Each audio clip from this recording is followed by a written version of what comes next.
Hi everyone! In today's video, I'm going to be drawing this towhee bird using colored pencils. You can see me getting started here on the eye. I like to start with the eye and the beak when I'm drawing birds, mainly because these are going to be the focal point, and if I get these wrong, I can stop now and start over. I feel like if I start somewhere else and then I come in and make a mistake on the eye or the beak, then I'm gonna need to start over, and if I've already put a lot of effort into the drawing, then that's not near as easy as a decision to make. So that is where I always start, and I feel like most of the animal artists that I see start with the eyes.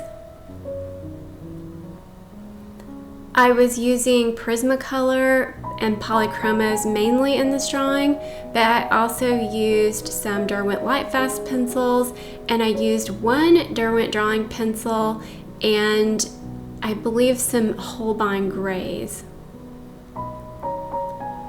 For the rest of this video, you'll be able to see this reference image sitting here beside the drawing. As I was working on these tutorials, I found myself constantly pointing to the reference image off to the side and thought, I think I'll just go ahead and move this onto the paper so that everybody can watch along. It really, I think, enhances the tutorials because I can talk about this is what I'm doing here and this is why, and point to the reference as I go. So I'm going to try to do that more and more when I can in my tutorials. I found that working on the head of this bird was very easy. Drawing the black feathers turned out to be a breeze. I just mainly drew the black, and then I came over with a white Prismacolor pencil or a white polychromos pencil to add the feathers. Now, when I'm drawing with a white pencil on top of black, it's not going to show up as white, but it shows up as gray, so it gives the value change I need to make it look like I've got some feathers in there.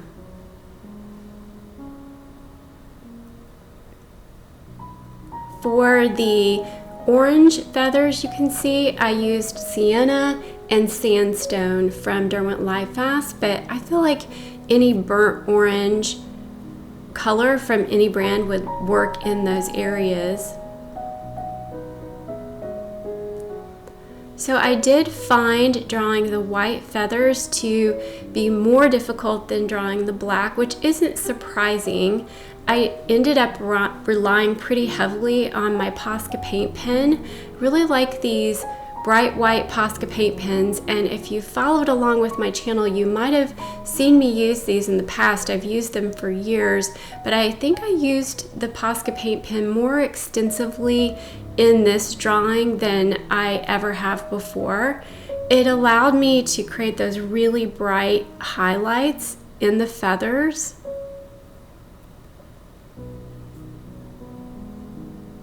One of the great things about those pens, I can give you a couple of tips.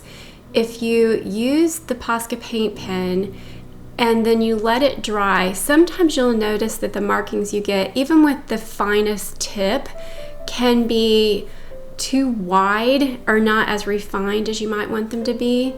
So you can let that pen dry, and then you can come up next to it with your pencils, and you can either draw over them, or you can even sort of carve up next to them and thin out those lines. So that's something that I do all the time. And you can work back and forth that way until you're happy with the way it looks. Sometimes those pens go on very stark and bright, and you might just want to tone them down some, which is what I did in this drawing. There I added the pen, and you'll notice how bright white those are, and so then I'm going to come back through and refine those lines. So another tip that I have when using the Posca paint pen is to blend over with solvent. So I always blend my color pencil drawings using a solvent or a paint thinner. that is how I dissolve the binders that are in the pencil pigments and create that look of paint so that my drawings aren't near as grainy as you might think of when you think of colored pencils. So what I ended up doing here, I had so much of that white paint pen, it's like an acrylic paint pen, and it was looking too rough and it was looking too textured, and I guess the best word I could use is a little crusty. And so I came over the paint pen lightly with the solvent that I typically use just to dissolve the pencil pigment, and that actually dissolved the marker, which makes sense when you think about it. It's just I've never really tried that before, and it just softened the look of the marker on top of the pencil, but it stayed there. So I had the look that I was going for, but it blended into my drawing better. So hopefully I'm explaining that well. You can watch me use these techniques if you want to follow along with this tutorial on my membership. You can see me do this. I actually drew this entire bird in real time for all the tutorials. So this is one of my tutorials that does not have any time lapse. Even though it's an advanced piece, it's listed as an advanced level on my membership, just because I did struggle in places and feel like if I'm struggling, then I probably need to list that as advanced. One of the things I would do differently if I drew this again is in this white area on the body, I would have blurred my reference image so that my reference image wasn't quite so sharp, and then I would have just drawn in the shapes that I could see rather than trying to draw in the actual feathers, because that just complicated it in a way that I don't think was necessary for actually making the drawing look good. Now you can see me moving on to the feet, and I'm going to work on the feet and the tail. Those had their own module in this tutorial series. The feet and the tail were super easy to draw after I finished with the body and the wing.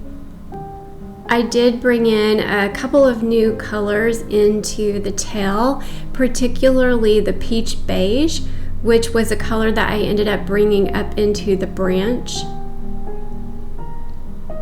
And in working on the branch, I really was able to relax quite a bit. I had fun with this. I didn't try to copy the reference perfectly, but I just tried to get the idea of some texture and some lines in there that would give shape. And that section of the drawing went by really quickly and easily. And here once again is my completed drawing. If you would like to learn how to draw this yourself, it is available now on my Signature Series membership. That is at classes.JenniferMorrisonArt.com, and you can find links in the description. Otherwise, thank you so much for watching, and I will see you here on YouTube in the next video. Bye everybody.